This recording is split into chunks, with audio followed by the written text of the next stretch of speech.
අයබෝන් හැමදෙනාටම අද මම ඔයගොල්ලන්ට පෙන්නන්න යන්නේ SQL Server 2005 install කරන විදිහ.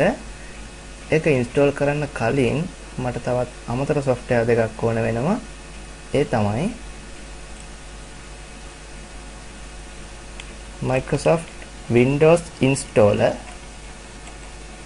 ඔයගොල්ලන්ගේ machine එකේ Windows Installer install කරලා නැත්නම් ඒක මෙන්න මේ link එකෙන් download කරලා install කරගන්න. මෙන්න මෙතන තමයි download file එක තියෙන්නේ. ඊට පස්සේ මට ඕන කරනවා .NET framework එක. .NET framework එක මෙන්න මේ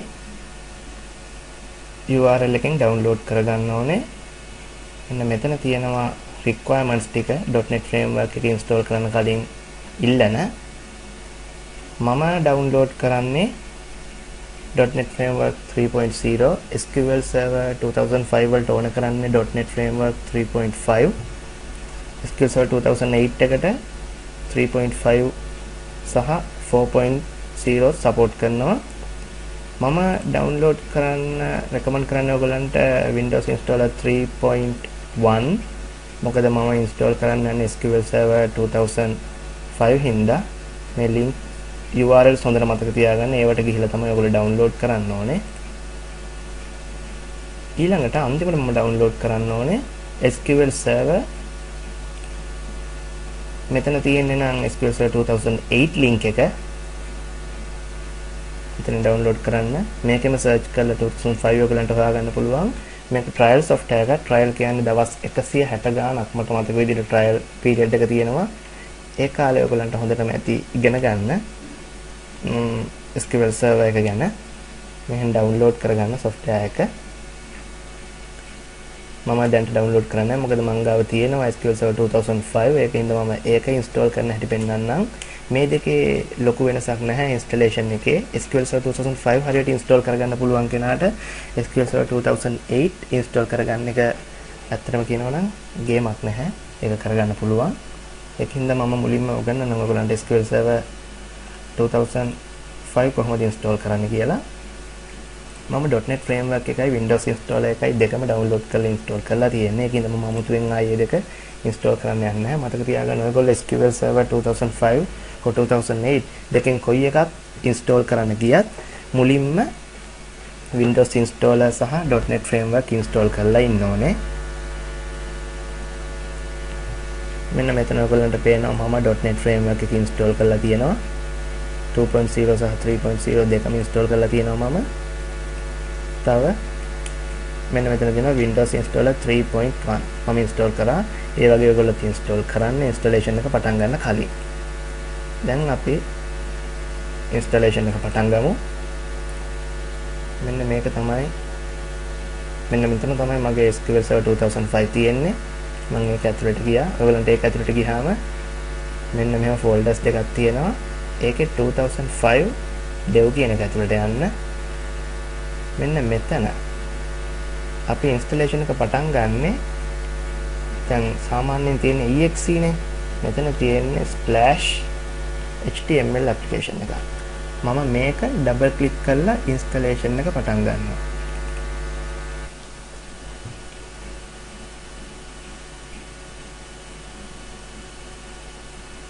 (32-bit systems වලට 64-bit systems වලට මගේ දැන්ට තියෙන්නේ 32-bit system එකක්. මම ඒකින්ද මෙන්න මේ link එක click කරනවා. දැන් තමයි අපේ installation එක පටන් ගන්න හදන්නේ.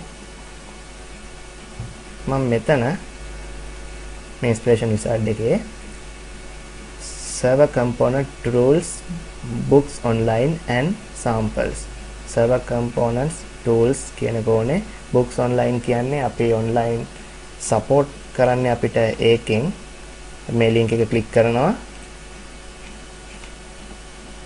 agreement එක accept කරලා next කරා. මෙන්න මේ දේවල් install වෙනවා කියනවා. install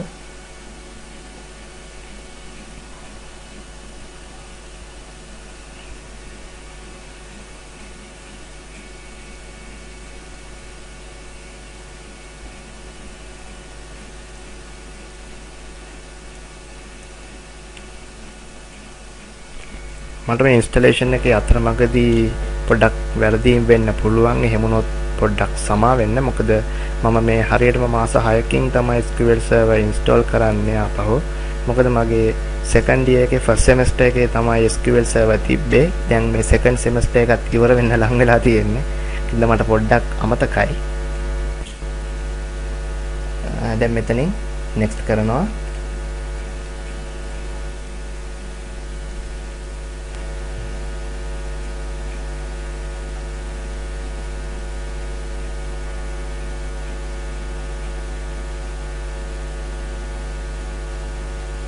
මෙතන මෙන්න SQL Server setup එක මගේ computer එකේ configuration scan කරනවා. ඒ කියන්නේ අර requirements තියෙනවද බලනවා. හරි. මම original SQL Server installation wizard එකට ආවා. next කරා. දැන් මෙයා මෙතන errors check කරනවා තියෙන warnings තියෙනවා නම් ඒවා අපිට display කරනවා. මගේ requirements 14න් 13ක් success එක warning එකක් තියෙනවා. IIS feature requirement මම දන්නේ මේක මගේ මීට කලින් installation වලදීත් ආවා. ඒ වුණාට ඒක අපිට උගන්වපු විදිහට නම් මේක බලපාන්නේ නැහැ SQL Server එක installation එකට practicals වලට බලපාන්නේ නැහැ. මම මේක next කරනවා. next කරා.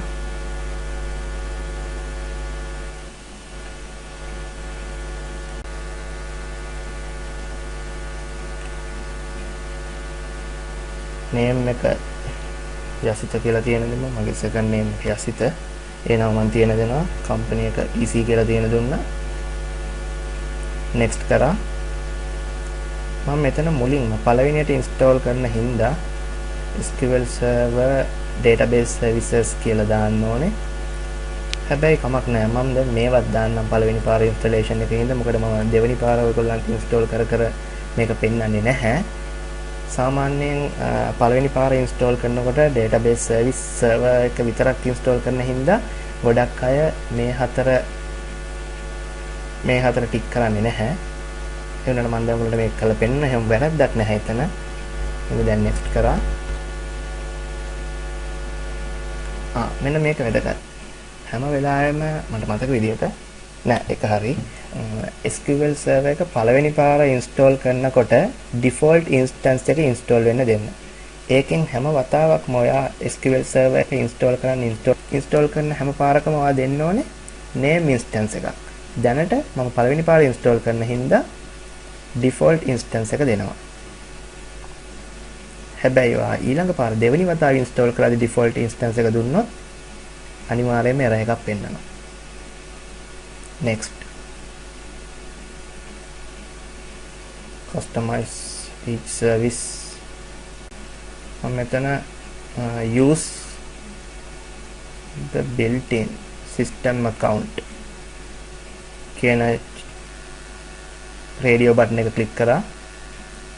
SQL Server මෙතන start services at the end of setup. SQL browser කියන එක නම් අවශ්‍යම නැහැ. කමන්න මම ඒක දානවා. SQL Server agent analysis server service SQL Server එක ඕනේ. මතක තියාගන්න මේ link එක මම click කරන්නේ. මෙතන මේක click කරා නම් ඔයාලට username password ගන්න වෙනවා. දැනට අවුලක් නැහැ. එහෙම username password ඕනේ නැහැ. ඔයගොල්ලෝ ඉගෙන ගන්න කට්ටිය හින්දා මේක. ඒකින්ද මේ radio button එක click කරන්න. next කරා. Windows authentication mode fix authentication mode. මෙතන මම Windows authentication mode එකෙන් දෙනවා.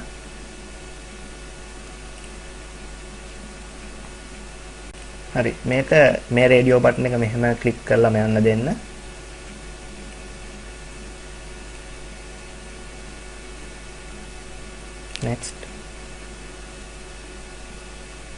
next කරන්න. මෙන්න මේ components install වෙනවලු. හරි books online කියන එකත් install වෙනවා. මේක තමයි අපිට help එකක් ගන්න ඕන වෙච්ච වෙලාවට වැදගත් වෙන්නේ. next කරා.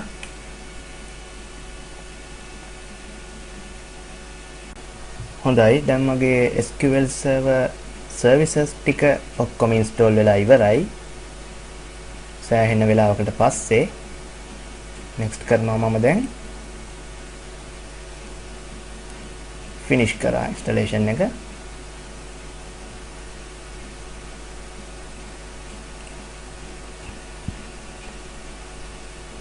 දැන් අපි බලමු SQL Server 2005 හරි හැටි install වුණාද කියලා.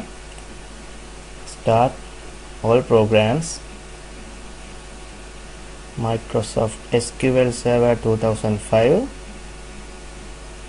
මෙන්න මෙතනින් තමයි අපි අපේ SQL queries ගහන්න යන තැනට වැටෙන්නේ මෙතනින්. දැන් මම ඔයගලට මේක පෙන්නන්නම් කොහොමද log වෙන්නේ කියලා. SQL Server Management Studio click කරා.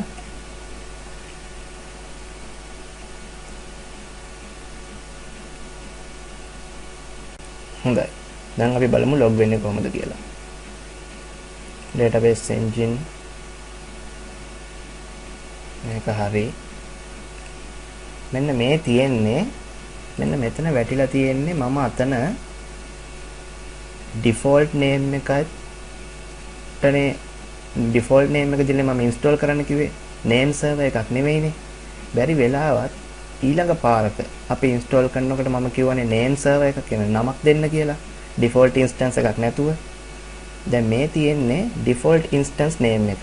මෙන්න මෙතන තියෙන default instance name එක. අපි ඊට පස්සේ වතාවල වල install කරනකොට name instance නේ. ඒකින්ද ඒ name instance දැන් අපි එහෙම කරලා තියෙනවා name instance එකක් තියෙනවා නම් ඒක අරගන්න browse for more click කරනවා. එහෙම click කරාම මෙන්න මෙතන වැටෙනවා database engine කිව්වහම මෙන්න දැන් මේ තියෙන default එක. default instance එක අපි name එකක් දුන්නා නම් අපිට මෙතන වැටෙන්නේ මෙන්න මේ තියෙන නම slash දාලා මම හිතුවා dilshan කියලා ඊළඟ පාර install කරා කියලා /dilshan කියලා තමයි ඊළඟ database engine එක වැටෙන්නේ. මම මේක දැන් cancel කරනවා. ඒ වගේ වෙලාවට ඒක තෝරලා ඔයගලන්ට මෙතනට දාගන්න පුළුවන්. මේ combo box එකෙන් ඒක දාගන්න පුළුවන්. මම SQL Server Authentication නෙවෙයි Windows Authentication. මොකද SQL Server Authentication එකෙන් යනවා නම් අර එක installation එකේදී ඔයගලන්ට මතක ඇති එක තැනක ආවා username password ගහන්න. SQL Server Authentication එකෙන් අපි log වෙනවා නම් අනිවාර්යයෙන් username password ගහන්න ඕනේ. මම Windows Authentication එක දැම්මා.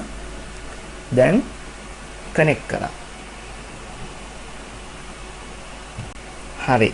මෙන්න මෙහෙම server එකට connect වුණාම තමයි අපිට කියන්න පුළුවන් හරියටම SQL server අපේ computer එකේ install වුණා කියලා. මෙන්න මෙතන මේ මගේ නම තියෙනවා යසිත කියලා. එහෙම ගණන් ගන්න එපා. මේක ඇවිල්ලා ඒ default server එකම තමයි. මේ මෙතන තියෙන නම තමයි ගණන් ගන්න. මෙතන යසිත කියලා තිබ්බ පළියට හිතන්න එපා මේක name instance එකක් කියලා. දැන් මෙතන අපිට ඕන නම් අපි SQL queries ගහන්න new query ගිහිල්ලා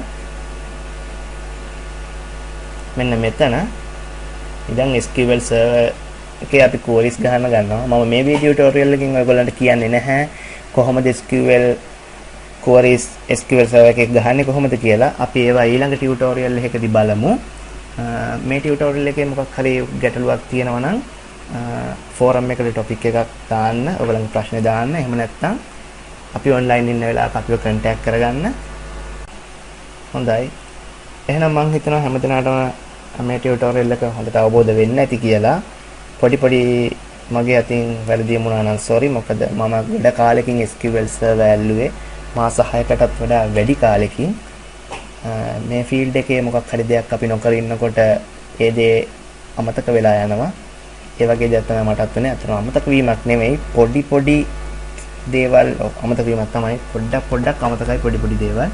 හොඳයි. එහෙනම් හැමදෙනාටම ආයුබෝවන්.